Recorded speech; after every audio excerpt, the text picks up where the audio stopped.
It was a very, what's the adjective? What's the word for grind?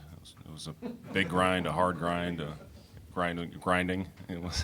It was tough. They were hitting shots, man. I mean, fallaways, Forte, falling on his back basically. Nash hitting shots. Shine hit a couple threes on us, and give them credit. They kept their composure and in a very hostile environment, like we always have in Hilton, and they made us work for everything we got. Dustin's 3 baskets at the end, they were enormous. Hit the 3. We just ran a little kind of step up inside ball screen, and Dustin was the guy that got it, hit a 3, and then had 2 great drives to the basket. So just guys stepping up, making big plays, and it was good for us to play. This game, and obviously the South Carolina game, where we weren't able to close it out, and learn from that, and make the proper plays to get the win. Fred, was there any doubt that the ball was going to end up in Forte's hands there with 0.9 left? And how about the play George made getting out there? George did a good job. We thought, after the alignment that they had, that he was either going to come up and set a back screen for a lob and then come off a stagger, the way they were lined up, or him just coming off a triple. So George made a great play on the ball. Coach, down the stretch there, was it kind of the game plan to get the ball to Dustin because he had that hot hand driving and shooting? Well, I didn't run a play I'll be honest with you, to have Dustin shoot a 3-pointer. That wasn't the call. It was just the way the defense played it. I thought Monte made a good read, and Dustin just stepped up with confidence. The good thing is he knocked down a couple before that, and then with him knocking down the previous one, they closed out a little bit harder, and he made a great drive to the basket. I was just going to get George a little blow and try to get him back in there, but Dustin was the guy that we went to, and he made 3 huge plays, obviously, and then the block. I think that play speaks for itself.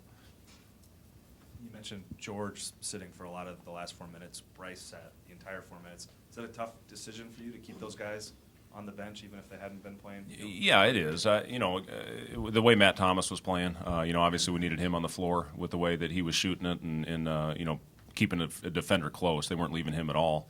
And then with George, I was planning on getting him back in there. Again, this team has a lot of guys that can go out and play and make shots and get hot. And so it's going to be a different guy, different nights. I was proud of the way Bryce rebounded the ball. I thought he defended.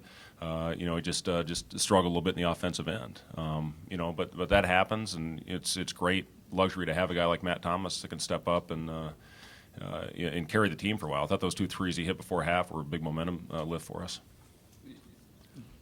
Commenting on Matt, how important is it for him and his confidence? So he had really struggled a few games going into this. How do you think he will play off of this? That's huge for a shooter. And I told Matt yesterday, I shot with him a little bit after practice, just really spent about 5 minutes, because Matt's usually on the floor for an hour, and we shot 30 shots, and he made 29 of them, and he was pissed. And I said, Matt, you just made 29 out of 30 shots. I said, no, go home. And he kind of looked at me funny. I said, no, get out of here. And, leave while you're feeling somewhat good about your shot and about yourself. And, we walked out of there, came in to shoot around with great energy today, and obviously was one of the players of the game for our team. Oh, not to be the bearer of the rain cloud here, but the last couple games. It's kind of your job, isn't it? Right. Overall point totals, the pace of the games, it's probably fair to say that South Carolina and Okie State both played the games they wanted to play. That disconcerting at all, and what changes might you expect to make here? Again, I never thought that this would be a team that would struggle to score. I really never thought, after going through the preseason and playing our non-conference schedule, besides obviously 2 games, that we'd struggle to score the basketball. But, the thing that I told those guys in the locker room after the game is we wouldn't have won this game last year had we shot the ball like this and 2 years ago. But our defensive effort, putting Jameel out there on Nash, made him work a lot harder. He still hit some tough shots. But we opened up the 11-point lead, and again, they hit some unbelievably tough shots. I thought our shoot-around was as focused a shoot-around as we've had all year, and I thought our guys really went out and followed the game plan. Hopefully if you can push that lead up, which we did, now you got to extend it. Push it from 11, now you get it up to 20. Now the game is in your tempo and your pace.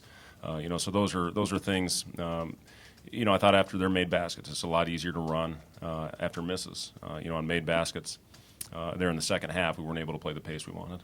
Coach, with as tough as this league is, how important is it to protect home court? And to get as many wins at home as you can. Yeah, it's so important to protect home court, and we've got such a luxury. You look around the country, and you just don't see gyms packed every single night like they do here at Hilton. And our fans, we feel, are the best in the country, and they give us a huge boost, even when things aren't going well. They still find a way to pick you up. So it's great to get the home win. Now we get to go on the road, and that's where, if you're going to win a championship, you got to go out and steal a couple. We got a couple tough ones, and then come home for a couple. But it's going to be tough every night in this league, and hopefully we'll play. Hang on. Hopefully we'll play well.